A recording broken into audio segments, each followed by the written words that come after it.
Seidel with a two-way straight draw. Both checks. Needs a deuce or a 6 to get there. No action on the flop. Peter pairs his king. Make it 3,000. He bets 3,000. 3/4 the pot. Call 3. Seidel calls. Eric hits his wheel. Check. This is big trouble here. Peter just made kings up. And Seidel's Eight. checking. This is working perfectly. Peter fires the bet. Now here comes the raise, no doubt. Raise You're for right, 24. raises it to 24,000. And that's a Call great 24. size And a quick raise, call. too. Man, perfect card for Eric Seidel. 24. That's just bad luck for Peter Eastgate. 24. And both these two are perfect poker professionals, quiet and focused at the table. But the Vegas Strip moving at high speed. Don't stop the rock. We keep up the rock, quiet dog, quiet hard, my God. I know why you wanna hate me. I know why you wanna hate me.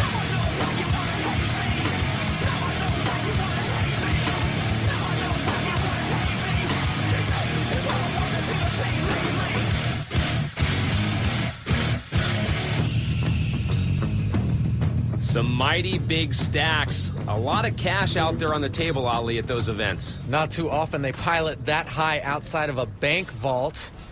And actually in Berlin, Germany recently, at a European poker tour stop, some armed bandits pulled off a heist, making off with over 700,000 euros. That's a little scary. Yeah, but thankfully we have Caesar and Cleopatra to protect us when we bring our cash out. That's right, Roman security. Limp pot between Eastgate and Seidel. Eric flops an open-ended straight draw. And checks it in position. Big draw, not betting. Seidel hits another straight. Got an open-ended straight flush draw. That's 4,000. He bets 4,000, and Eastgate folds. When you appeared in Curb Your Enthusiasm, like, what was that about? Like, It was, I'm in love with the show. yeah. And I love it as well. Yeah. I saw there was a charity auction and so it was for a walk-on party. It actually wasn't what I expected it to be, but I bid on it, and then Yeah. that was it. To be a stand-in, to like just Yeah, I kind of, sitting in the crowd. yeah. But it was still kind of fun. King 3 Yeah. for Eastgate. How much did it cost? The charity.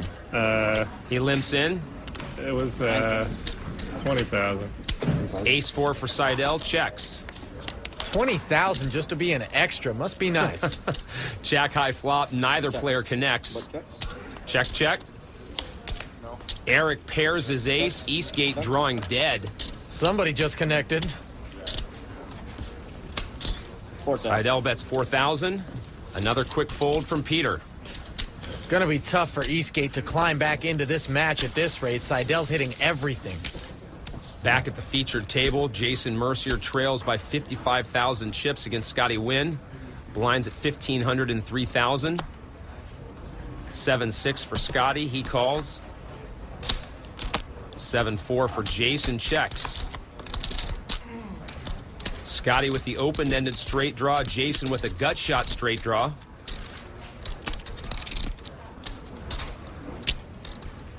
Jason's reaching for chips, and again we see him betting out of position, trying to pick up pots. He bets 3,400. Scotty calls. Don't like seeing that if you're Jason. He wants to see a 6. Scotty makes his straight on the turn. Jason's dead to a chop. A 6 is only out for half. Oh, and Scotty not betting the straight. River pairs the board, but it's no help to Jason. Scotty wants to see a bet from Jason here on the end. Not happening, though. And now Wynn's going to have to bet his own hand. I got you on the turn, baby. Jason saw Scotty going for his chips and quickly folded. Going back to that check on the turn by Scotty with the 9 high straight, it's cautious, but it's also risky, because if a 4th heart peels off on the end, or a 10 or a jack show up to put 4 to a bigger straight out there, and Jason bets big into you, you might be forced to lay down. Scotty up 68,000 in chips. Jason looks at pocket eights. Raises to 6,600. 7 trays suited for Scotty. Good old three-gapper. He calls. Doesn't have to play that hand. I guess as hot as he's running, no, why not? Scotty with the gut shot straight draw. Jason way out in front. Scotty bets 7,000. That's Mercier's move leading out of position there. He's got a draw. And the flop is generally not going to hit your opponent. 2 out of 3 times they miss. So Scotty trying to take the pot, but look at this. 208. Jason raises to 19,800, and Scotty calls. Here you go, baby. I'm surprised by that call. Scotty could easily get away from the hand. Jason obviously means business. For the second time in a row, the turn gives Scotty his straight. Wow, easy game. He bets 20,000. That's going to make Jason sick to his stomach. Jason calls. Well, he can hit a 7 here to make a higher straight. Set of 8s won't work, though. Once again, the river pairs the board, but Jason's Come on, over come pair on. still trails. Scotty puts Jason all in. If Scotty didn't have a 3 to beat you, now you got to wonder if he doesn't have a 6.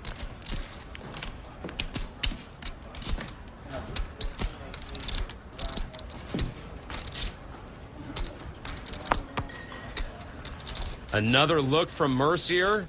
He decides to fold. Shit is, baby. It's a good call on the flop. Yeah. You hit a 5. I know you would never put me up in that hand. Jason obviously being sarcastic. Uncharacteristically loose call on the flop. Mercier's got to be disgusted the hand didn't end after he put his raise in. Deja vu all over again for Mercier. Scotty up 3-1 in chips. He looks at queen 6, limps in. Jason still got enough stack here to make moves. He checks with 9-6. Jack 5-4. Neither player connects or bets. Mercier picks up the 2-way straight draw. Scotty is open-ended. 8 would give Jason a 9 high straight, 3 and they chop. Jason bets 3,600. Trying to pick up pots out of position again. I like this out of Jason. Hasn't worked out too well for him yet. Doesn't mean it's wrong, though. All right, baby. I'm not gonna push my luck, baby. Scotty trying to keep some of the mojo on his side of the table, folds. Jason not able to make sense of Scotty win. Call with the gut shot and muck the open-ender. What is going on? Mercier winning all the small pots, but the ones that count have ended up in Scotty Wynn's possession as he continues to control his quarterfinal match against the young phenom.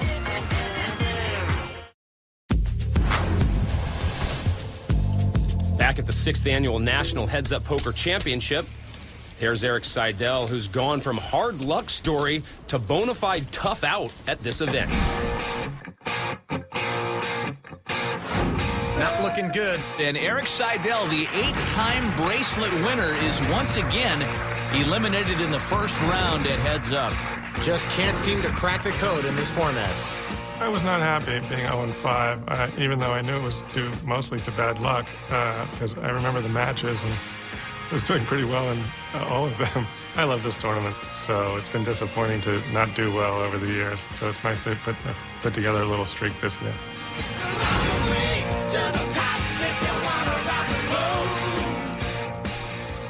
I would have fallen out of love with this event after the 3rd straight year of getting knocked out in the first round, but Seidel stuck with it, and here he is 3-0 with a 5-1 chip lead. Peter Eastgate sees Jack 5. He limps in. Erik with 8-3 checks.